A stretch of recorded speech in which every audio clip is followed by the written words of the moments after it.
part is that if you're doing business in China already or want to do business in China, it's really important, and I can't stress this enough, to keep up with the regulatory updates. And you may think you know the regulations today. I may think I know them, but then Mhm. tomorrow, next week, there's an announcement that changes. Most of the questions that are asked when we are asked about doing business in China with, say, health products is what category does this fall under?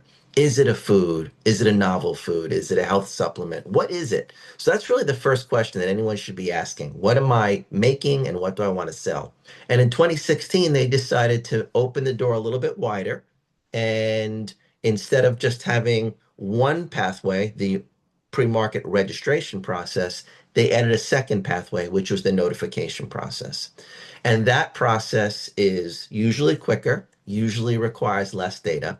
So then the question becomes, when can I use the notification process and when do I have to use the registration process?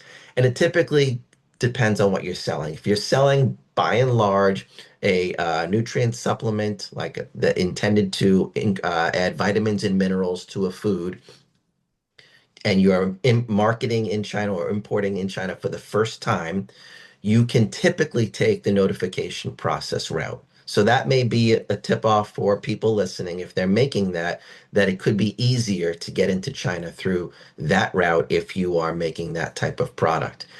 Other products that are true health products, have functional foods, they require registration. Up until very recently, a few months ago, and I'll elaborate on that in a second, the authorities did not clear through a registration process a single imported health product, not one. In Mhm. fact, I had my team come up with, well, not come up with, but check the data on this, which I found to be fascinating. If you just go back the last 2 years, Jeff, when we're talking about registrations of health foods and notifications, those two pathways, which ultimately will allow a company to sell in China. In 2024, imported products, only 28 received notification clearance, opposed to or compared with 4,300 domestic products were notified and allowed to be marketed. When you look at the registration data, zero Mhm. imported products passed the registration versus domestic 400.